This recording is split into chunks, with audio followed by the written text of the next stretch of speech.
on va démarrer avec notre première table ronde de la matinée et je vous demande de réserver un accueil chaleureux à Jean-Charles Crucis et Romain Noireau. Merci à tous les deux de venir vous installer sur le plateau de l'Université Norcia. On va parler, j'aime beaucoup le titre de cette table ronde, Le monde du capital garanti. Ça pourrait être le titre d'un roman. Il y a quelque chose d'extrêmement rassurant peut-être dans l'adjectif garanti. Qui est en contradiction d'ailleurs avec l'incertitude d'aujourd'hui. On dit un capital garanti, il faudra qu'on Exactement, exactement. Alors, on va évidemment parler des produits structurés. Je serai le candide, encore une fois, de la matinée. Rappelez-nous en quelques mots ce que sont les produits structurés. On va reprendre les choses vraiment complètement à l'origine. Alors, un produit structuré, c'est avant tout une obligation d'un émetteur. Quand on investit dans un produit structuré, on prête de l'argent à une banque émettrice du produit structuré, ce qu'on appelle un EMTN. Ce produit structuré, il est fait de 2 briques. Et on construit le produit structuré avec 2 briques. La première brique étant ce qu'on appelle chez nous le zéro coupon, c'est-à-dire la partie obligataire. On va placer une somme d'argent pour, alors en l'occurrence ici, aujourd'hui, on va parler du capital garanti. Donc on va placer ce zéro coupon, une somme d'argent pour rembourser 100% du capital à maturité. Et avec ce qui nous reste, on va investir sur un actif. Et ça peut être optionnel ou ça peut être une indexation à un indice, etc. Ça peut être tout un tas de choses. Le produit structuré, dans son ensemble, faut le rappeler, c'est de la pâte à modeler. On en fait vraiment ce qu'on veut. Oui, alors Romain. Ma maman connaît bien la pâte à modeler. Romain, est-ce que tu as une définition qui correspond à ma maman qui nous regarde ? C'est exactement ça, je pense que ça a été bien défini et ça va nous permettre aussi d'expliquer pourquoi aujourd'hui il y a une métamorphose sur ces produits. Comme le disait Jean-Charles juste avant, c'est un produit structuré, c'est une partie obligataire. Donc il y a des taux d'intérêt qui sont payés sur cette partie obligataire. Il y a juste un an encore, sur un produit 5 ans, les taux, c'était 0,1%. Donc, on payait absolument rien sur ces... L'argent était gratuit, oui. L'argent était gratuit, mais du coup, pour les épargnants, il n'y avait pas de rentabilité. Aujourd'hui, les mêmes taux à 5 ans, c'est quasiment 3%. Et ça donne beaucoup plus de matière, justement, pour offrir un moteur de performance aux investisseurs, tout en ayant la garantie du capital à l'échéance. Donc, c'est ce qui change entre aujourd'hui et hier, c'est qu'aujourd'hui, on a plus de couleurs de pâte à modeler. Exactement. On peut faire une pâte à modeler avec plus de trucs sympas. Alors, avant d'aborder les aspects plus techniques, et puis vous allez nous éclairer sur ces produits structurés, comment aujourd'hui, alors qu'il y a une effervescence, une volatilité sur les marchés, on peut continuer à avoir des produits garantis ? La question est très naïve. C'est justement ce que disait Romain. On va faire un calcul qui est très simple. Quand on avait 0% de taux il y a encore un an, eh bien pour donner 100 dans 5 ans, eh bien, il fallait qu'on place 100 quelque part.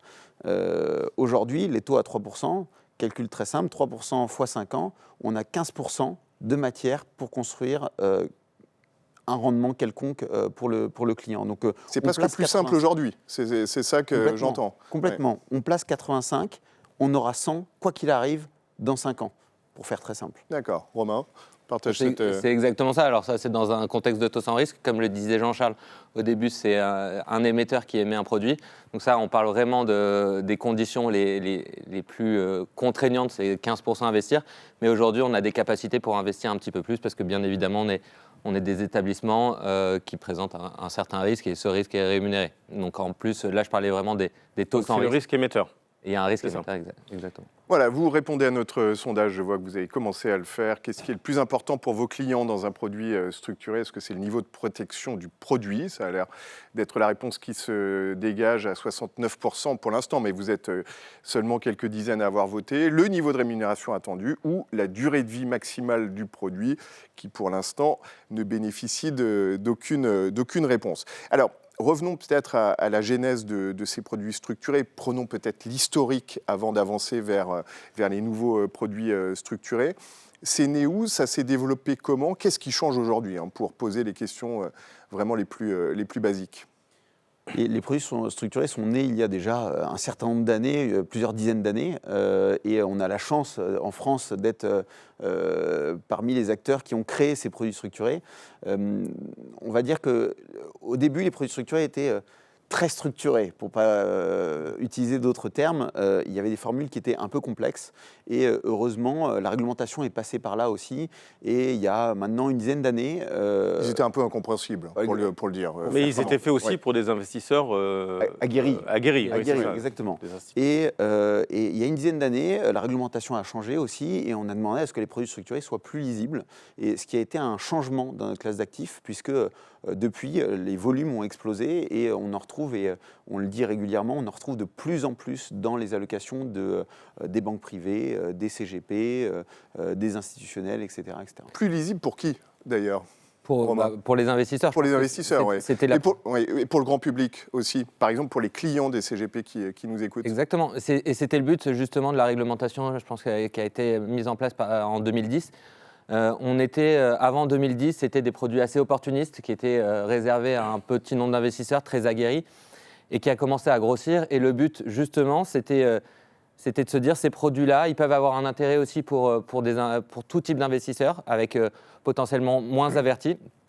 Et cette réglementation, ça a permis justement de normaliser et de normer un peu l'offre et d'avoir des produits beaucoup plus simples et qui répondaient plus facilement aux problématiques des investisseurs. Et c'est vrai que grâce à ça, on a vu une explosion des volumes sur ces dernières années.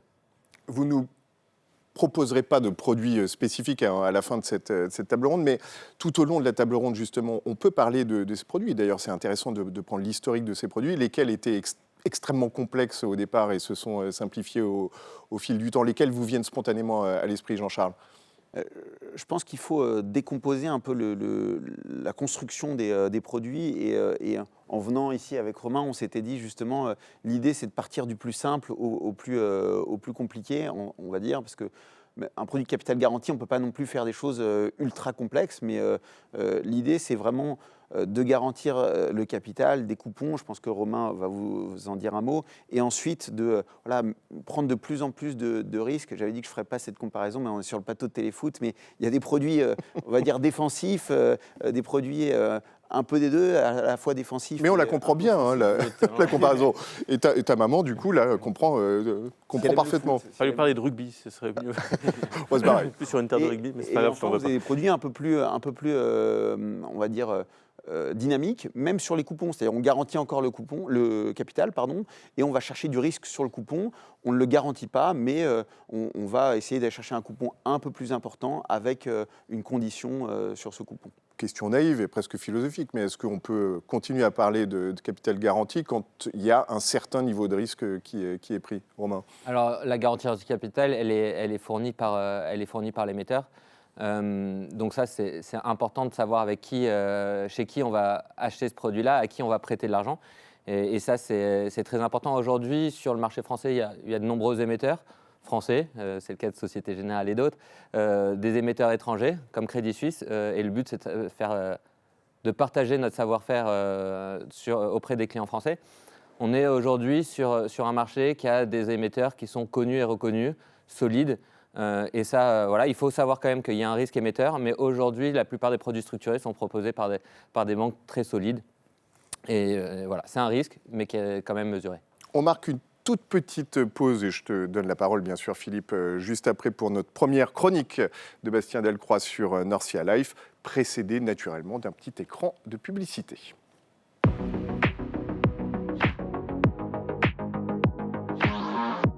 Eh bien, grâce à cette évolution et ce contexte du marché obligataire, nous avons lancé un nouveau fonds crédit qui s'appelle Crédit Innovation. Ça va être un fonds à yield thématique basé sur 4 thématiques qui sont la démographie, le changement climatique, l'urbanisme et la technologie. Et évidemment, on va prendre en compte toutes les contributions d'objectifs de développement durable au sein de ce portefeuille. Donc, une vraie révolution sur le marché crédit. Et sans oublier évidemment nos fonds à échéance avec la Française Rendement Global 2028 qui est évidemment toujours ouvert à la commercialisation chez Norcia. Alors, sur les expertises immobilières de la Française en 2023, nous poursuivons le déploiement de la durabilité appliquée à nos expertises immobilières, bien évidemment, puisque ce sujet est central, pas que pour 2023, donc une métamorphose qui va durer au travers des solutions d'immobilier qu'on vous propose, que ce soit sur la santé, mais aussi sur la logistique, les bureaux. Des véritables révolutions sont en œuvre et on vous donne rendez-vous, bien évidemment, pour échanger ensemble lors des Universités de Norcia 2023.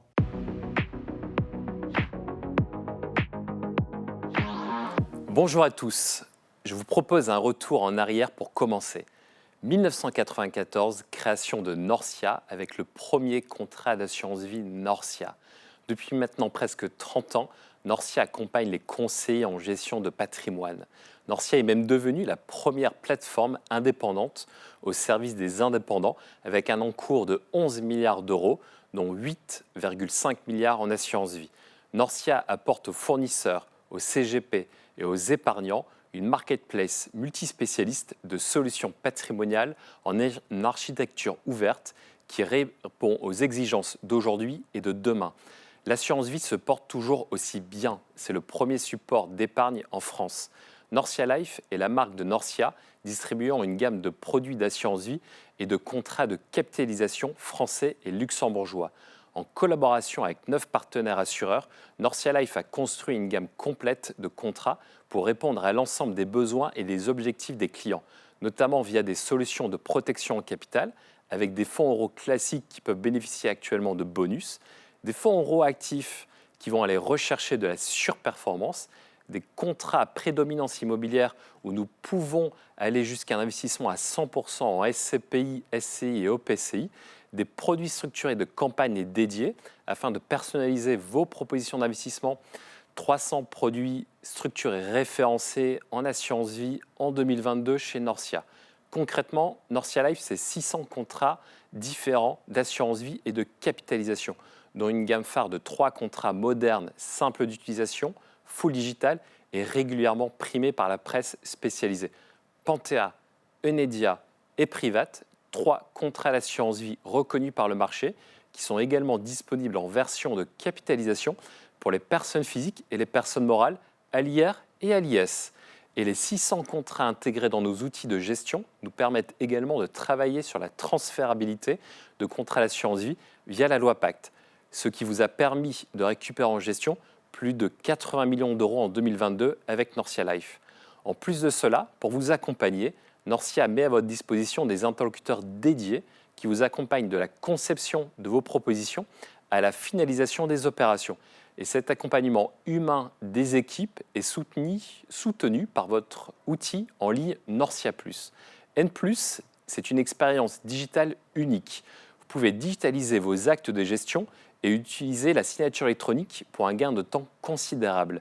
N+, c'est un outil pratique et facile à utiliser pour vous permettre de gagner en efficacité et en productivité. En somme, Norcia Life est donc une offre complète et performante qui vous permet de proposer à vos clients des solutions d'investissement modernes, adaptées à leur profil et à leurs objectifs. N'hésitez pas à nous contacter.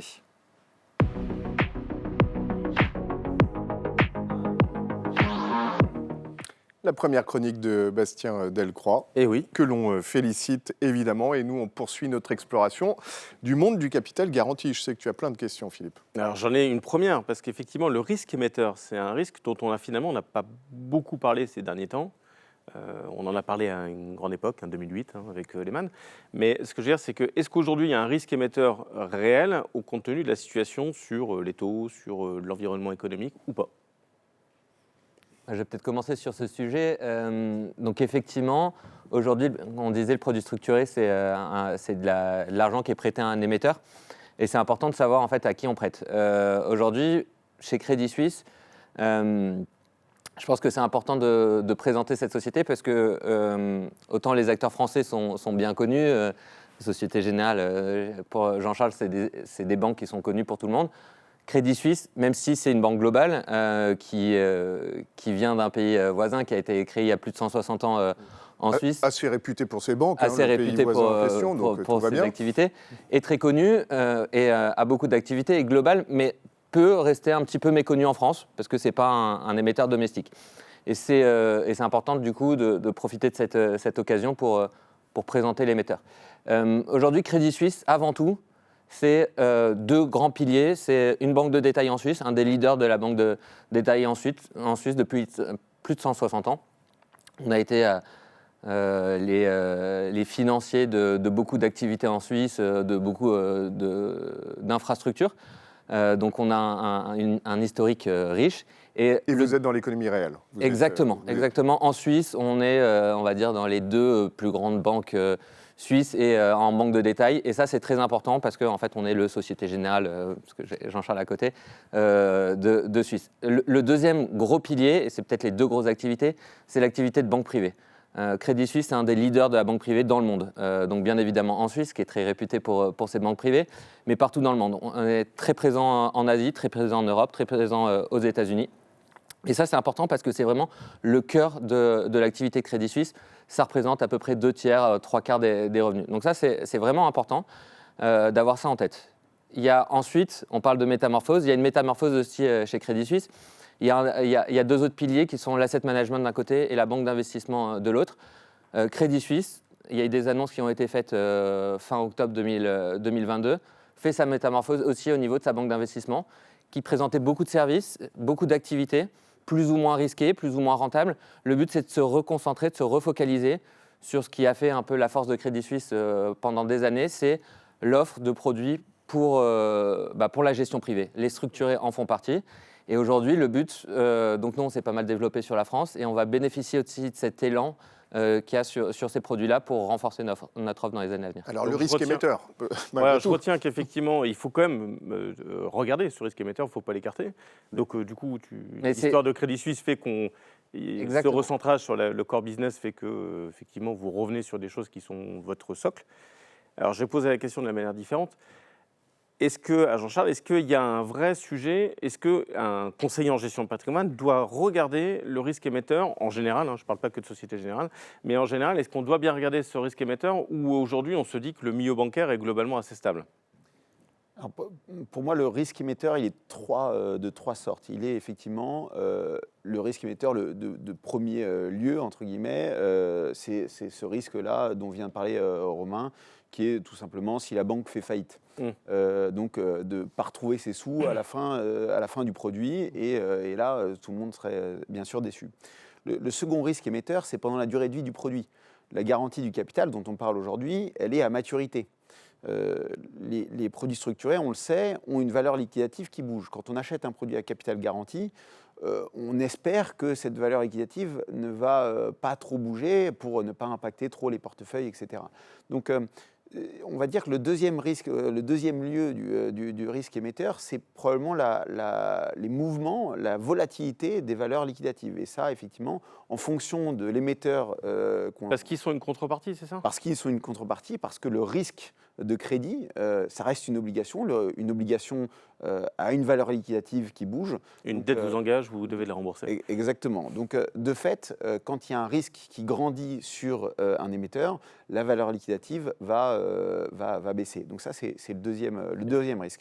Et il y a un troisième risque, on va dire, qui n'est pas vraiment un risque émetteur, mais un risque de suivi dans le temps. Et ça, pour le coup, je vais prêcher pour ma paroisse, pour Société Générale. On a un gros avantage, c'est qu'on est là dans ce marché depuis 21 ans maintenant, en tout cas pour Adequity, à adresser les CGP. Le service, il est là depuis 21 ans, il sera là probablement encore un certain nombre d'années. Il est déjà arrivé dans l'histoire qu'il y a des émetteurs qui arrivent, des émetteurs souvent anglo-saxons, qui arrivent et puis finalement, ils voient que ce n'est pas si rentable pour eux, etc. et qui ressortent de ce marché-là. Ils fassent un peu de dumping sur des prix pour essayer de faire la place au soleil. Et puis ils se rendent compte que le soleil, il n'est pas de la couleur qu'ils voulaient. Ouais, le papier existe en l'occurrence, mais le service est probablement moins présent une fois que toutes les équipes sont parties de là. Ça, c'est un point assez important parce que justement, je présentais Crédit Suisse et en fait, on parlait, l'introduction, c'était en 2008. Effectivement, il y a eu des éléments sur certaines banques, mais qui étaient des banques d'investissement. Donc, il n'y avait pas toute la partie et la solidité qu'apporte un réseau de banques de détail ou un réseau de banques privées. Et le deuxième point est effectivement très important. Il y a aujourd'hui beaucoup d'acteurs pour qui la gestion de patrimoine n'est pas beaucoup d'acteurs bancaires pour qui la gestion de patrimoine et ces solutions-là sont des solutions opportunistes et qui ne sont pas à la base de la construction du modèle de la société. Et justement, c'est pour ça que je parlais des développements à venir. C'est l'offre des produits d'épargne, c'est quelque chose qui est structuré et structurant chez Crédit Suisse. Je reviens malgré tout sur la question centrale de Philippe. Vous nous avez fait une description qui est très complète. Et puis on sent bien qu'il faut aller s'adosser à des banques qui ont les reins solides et qui sont dans l'économie réelle. Mais est-ce qu'il n'y a pas aujourd'hui un risque émetteur grandissant la comparaison avec 2008 est intéressante parce qu'il y a eu ensuite, en cascade, une sorte de catastrophe économique. Est-ce que pour les CGP qui nous regardent et qui se disent on pourrait revivre le scénario 2008, c'est pour vous un risque qui est, tangible aujourd'hui? Jean-Charles? Moi, je ne pense pas qu'il y ait de risque émetteur fort aujourd'hui. On disait pas ça en 2008, juste avant les On Man. est loin de ces conditions-là, on est très loin. Pourquoi Qu'est-ce qui a on en changé reparle aujourd'hui? Parce que justement, on reparle du capital garanti. Et en fait, quand on dit capital garanti, on ne dit pas toute l'histoire. C'est capital garanti au défaut près de l'émetteur. Et c'est vrai que quand on vendait les fameux produits autocall, le risque en capital était plus sur le sous-jacent. Autocall, ma mère, elle ne sait pas ce que c'est. Les produits un peu plus risqués, et effectivement, le risque il était sur le fait que le marché action tombe et le client final portait un risque sur ce marché action.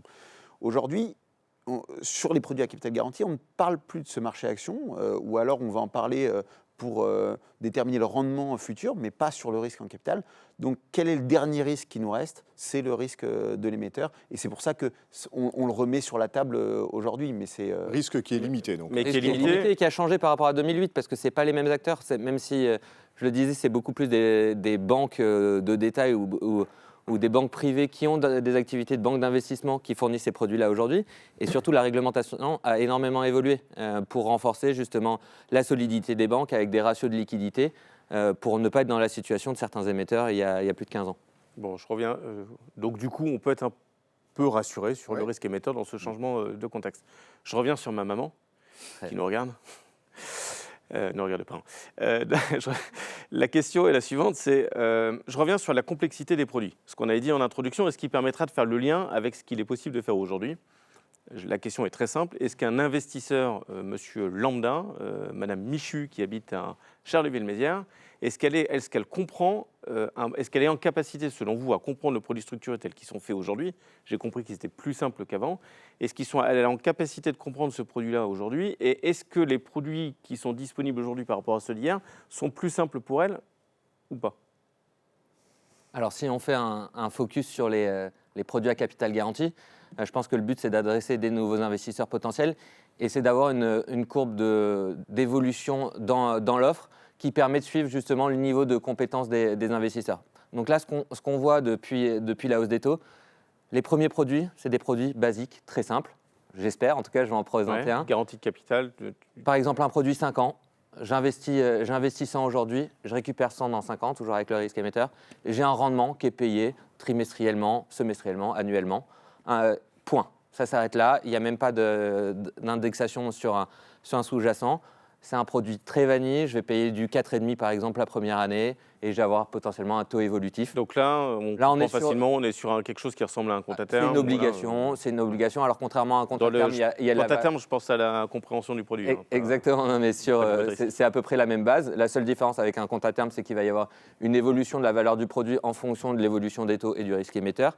Donc il peut se dégrader ou il peut s'améliorer effectivement. Et ça va se ressentir dans la valorisation du produit. Ça, c'est les produits de base qu'on voit en ce moment, qui sont peut-être les produits d'appel pour dire un investisseur qui n'a jamais investi sur ces produits, voilà le produit de base. Et à partir de là, on peut apporter un petit peu de complexité tout en gardant la garantie en capital et en mettant un peu de risque sur la partie...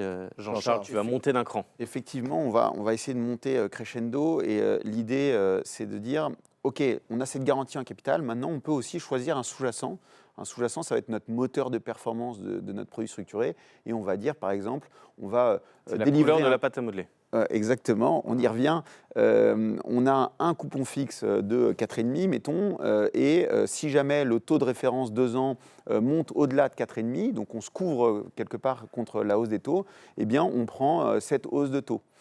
Ça peut être une manière de travailler les choses. On a un produit en ce moment qui va encore twister le produit, qui dit on va payer 2 coupons de 7,5 les 2 premières années, et les années suivantes, on va payer 3 fois un écart de taux entre le 30 ans et le 5 ans. Son bonus, alors c'est plus compliqué à comprendre. C'est un peu plus compliqué, Je comprends, mais on comprend qu'il y a un bonus par rapport à l'évolution des taux. Voilà, on n'est pas sûr de récupérer autant de rendement que le produit vraiment standard obligataire, mais on peut aller chercher aussi plus de rendement potentiellement.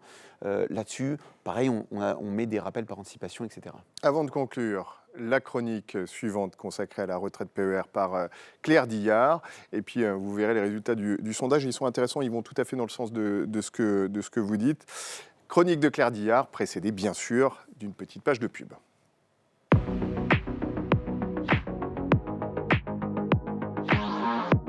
Pour Taylor Asset Management, qui est historiquement un gérant obligataire, 2023 sera l'année de la métamorphose par le renouveau. Ça fait plusieurs années que l'obligataire est le grand absent, à tort ou à raison, des allocations. 2023 sera l'année du grand retour, qu'il s'agisse d'investment grade, qu'il s'agisse de high yield, qu'il s'agisse de solutions de gestion de trésorerie. Taylor Asset Management sera là avec vous cette année pour accompagner ce grand retour.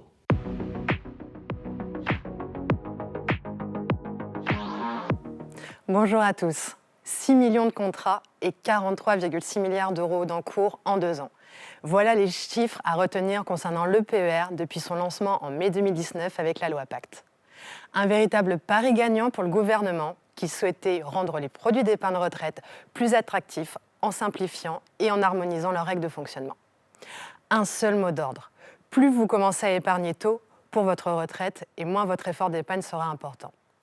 À l'entrée, les sommes versées sur le PER sont déductibles de votre revenu global et permettent de réduire le montant dû au titre de votre impôt sur le revenu. Mais n'oubliez pas, rien n'est gratuit dans la vie.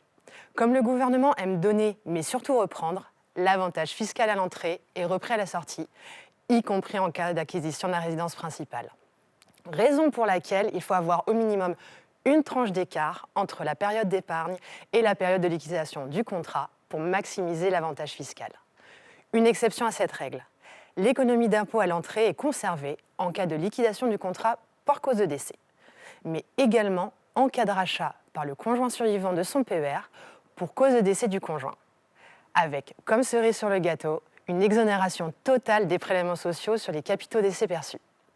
Le conjoint survivant aura la possibilité de replacer l'ensemble de ces sommes sur un nouveau PER et bénéficiera alors une nouvelle fois de la déductibilité au titre de l'impôt sur le revenu. Un super contrat de prévoyance en sorte avec la possibilité de défiscaliser 3 fois les mêmes primes avec 0 reprise de l'avantage fiscal. De quoi laisser rêveur. Si vous êtes peu ou pas imposable, ne cherchez pas midi à 14h. L'assurance vie est préférable car vous gagnerez en disponibilité de l'épargne. Et inutile de tenter le diable en faisant un rachat de votre PER la veille de vos 70 ans pour replacer ensuite les sommes sur un contrat d'assurance vie et conserver ainsi l'abattement de 152 500 € par bénéficiaire. La fiscalité de sortie sera toujours supérieure à la fiscalité du PER après 70 ans, et ce, même avec un 757B dégradé. Car avec le PER, seule la date du décès est prise en compte pour déterminer la fiscalité décès. De sorte que, après 70 ans, c'est l'ensemble des primes et intérêts qui sera taxé par le PER. Alors qu'en assurance vie, seules les primes sont prises en compte. Mais comme les capitaux décès du PER sont exonérés totalement de prélèvements sociaux, cela vient compenser largement cette différence entre les deux produits. Moralité, pour une retraite confortable, il faut commencer à épargner sans tarder et il n'est jamais trop tard.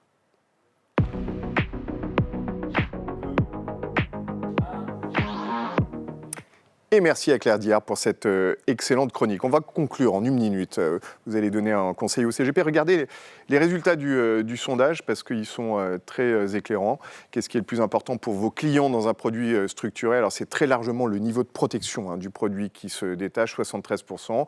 Le niveau de rémunération attendu, 25%. La durée de vie maximale du produit, 3%. Dans ce contexte, peut-être en 30 secondes chacun, un conseil au CGP sur des produits protégés, parce qu'on voit bien que la sécurité, là, arrive très nettement en haut comme marqueur. Jean-Charles. Moi, je dirais, c'est un peu bateau comme conseil, mais le bon produit structuré, c'est celui qui s'adapte à la problématique du client. Et le deuxième conseil... Et à son niveau de connaissance. Et à son niveau de connaissance. Et le deuxième conseil que j'aurais envie de donner au CGP, c'est le produit à capital garanti, c'est un peu le mot magique, mais ça ouvre les portes aussi vers le produit à non capital garanti qui va chercher des rendements de 8, 10, 12% qui permettent de combattre l'inflation. Mais beaucoup moins sûr. Mais beaucoup moins sûr. Voilà. Alors pour les 3/4 qui veulent de la sécurité, c'est peut-être pas... Oui, mais ça ouvre la porte après ça dans un discours commercial. Voilà. Très bien. Romain? Juste à garder en tête qu'il y a les produits à capital garanti, on a parlé des produits de rendement, il y a aussi les produits de participation qui permettent de donner un accès à la participation d'un sous-jacent, actions, fonds ou autres, Et ça, il faut le garder aussi en tête. C'est aussi des solutions qu'on est capable de mettre en place.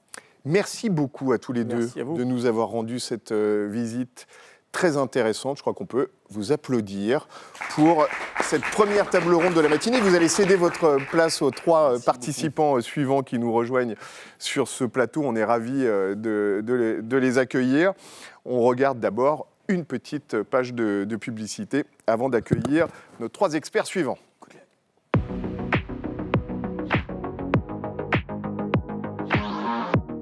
Alors, la métamorphose en 2023 chez Leonteq s'articule autour de 3 axes. Pour apporter encore plus de robustesse à notre plateforme digitale, qui s'appelle Lynx, et encore plus de diversité à notre offre produits structurés au sein de l'écosystème de l'investissement en général. Une métamorphose métier. Leonteq est plus qu'un émetteur de produits structurés. On offre un accès à des émetteurs exclusifs, mais aussi à d'autres émetteurs sur le marché, disponibles en compte titre ou en assurance vie.